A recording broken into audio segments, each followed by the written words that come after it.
Hi everyone, my name is Herkeph and welcome back to my incredibly stupid hardcore world where I'm only allowed to use wooden tools and leather armor. Today, we're starting off in the Nether, as we currently have no way to get back to the overworld. So in order to negate that rather anxiety-inducing issue, we have to build a bartering farm in order to get obsidian as well as fire charges.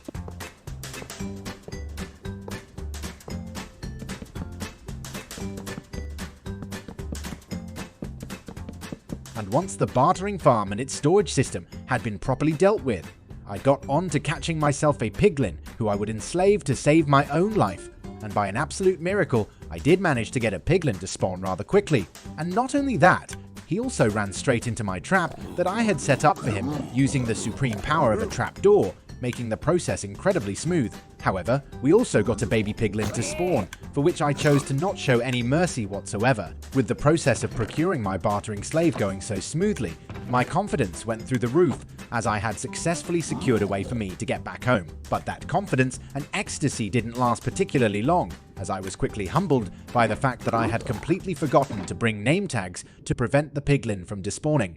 With that rather disappointing situation aside, I got on to making sure that the item filters I had connected to my bartering farm got the correct items sorted. And after a bit of waiting, we had successfully gotten ourselves enough obsidian to get back to the overworld, which was very welcome news, as the time I spent in the Nether was about as pleasant as stepping on Lego on your way to eat cheese from the fridge at 4 AM. So I flew to the coordinates to link up to the portal in my base that I definitely calculated by myself and didn't use an external website to get, since I'm not a lazy person in the slightest. And with that, I got back to my humble abode.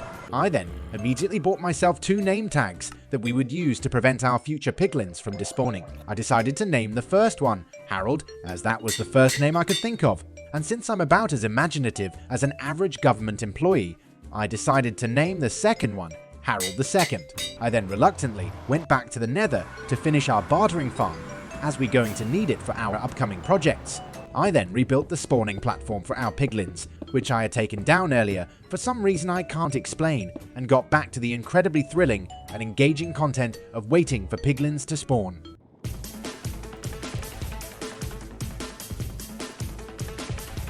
And after having waited patiently like a good boy, I managed to get a few piglins to spawn and captured them like the animals that they are. I then pushed a bunch of zombified piglins off from my spawning platform to have them plummet to their deaths in a very humane and vegan way. However, once I had removed the spawning platform, I realized that there were a few babies in the hole dedicated to Harold II, which was rather annoying. So I flew away to get them to despawn, like the very capable and intelligent human that I am. I then tried activating my now fully operational bartering farm, but fell like the absolute bellend that I am. But on my second try, I did manage to flick a lever, which was a rather big accomplishment for my standards, and after having spent a monstrous amount of time AFK, I got back to a pretty decent amount of obsidian, which was the main reason why I needed the bartering farm. So I once again returned to the overworld with my pockets full of spoils from my latest slavery operation. But before moving on to the other things we need for our next project, I decided to upgrade our storage for our raid farm, as it was feeding into a single double chest, which I thought was a bit too much of a peasant-like setup for me, now that I was a proper big shot.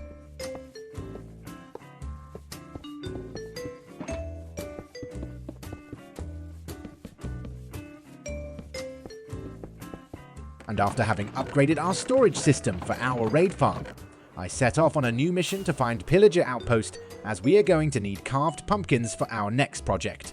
But after having explored for what felt like a decade, we only managed to get a total of 9 carved pumpkins, which was rather disappointing. But I decided that 9 pumpkins would have to be enough, as I was significantly too lazy and impatient to explore any further. The next project we'll be tackling is a shulker farm.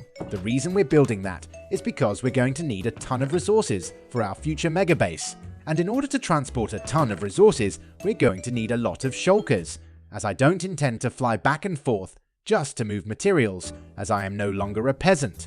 But in order to get a shulker farm up and running, we're going to need to bring a shulker to the overworld, which is always an incredibly annoying ordeal. But since I don't want to fly back and forth for my materials like a peasant, it simply had to be done. So I flew to the coordinates that I had noted down for our stronghold and made my way to the end.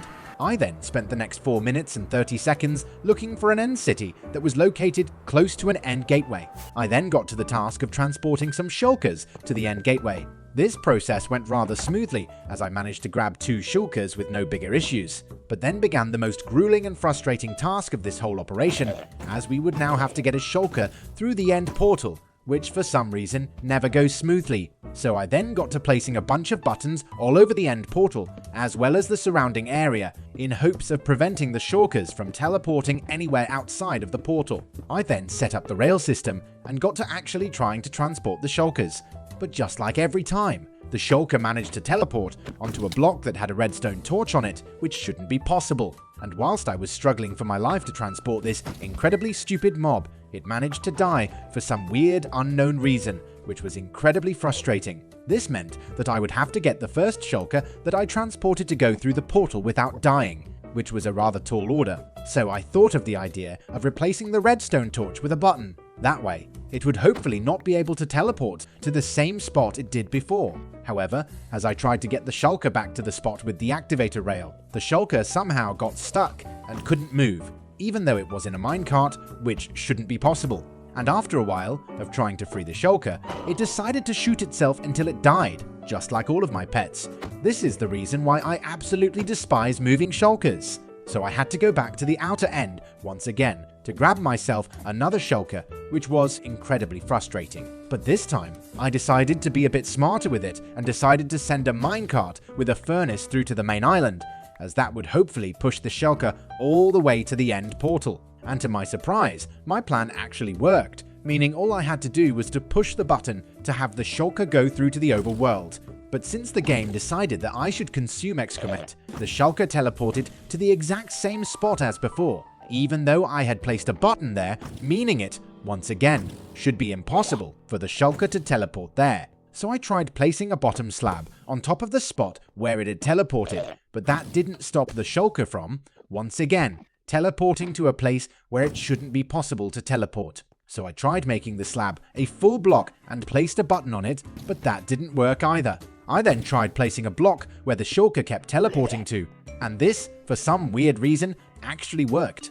And with that, I would hopefully never have to transport a shulker to the overworld again in this world, which was a massive relief. But our job here wasn't done, as we still had to actually construct the shulker farm. So I jumped into the end portal and got back to where I initially spawned and started work on the farm.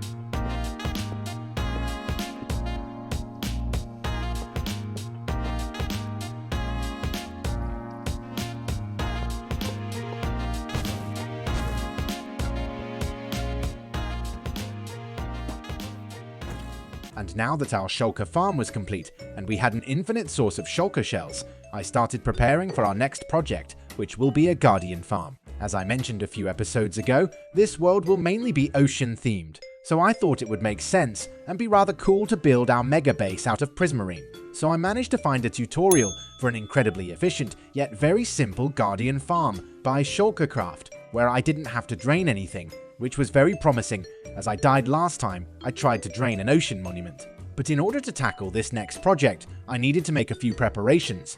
One of those aforementioned preparations was to brew up some potions, so that I won't get bullied by the inhabitants against whom I'm about to commit genocide. And in order to brew the potions I needed, I had to go back to the nether and grab some nether wart, which went surprisingly smoothly. I then got back to the safety of my humble abode and started brewing up all the potions that I would need, and once the incredibly adventurous and thrilling task of staring at a brewing stand was dealt with, I grabbed the last resources I would need and went off to locate an ocean temple. And once there, I went in to kill off all of the Elder Guardians to fully establish my dominance over some random NPCs.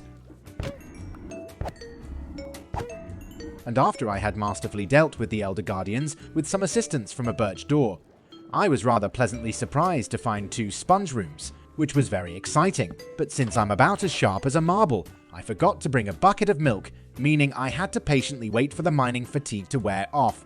But once it had worn off and I had collected all of the precious sponge, I got to the construction of the Guardian farm.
But that is about all that we have time for in this episode. So there we have it, the 4th episode of our incredibly stupid hardcore world. I hope you've enjoyed it. Please leave a like and subscribe if you did, and I'll see you in the next one.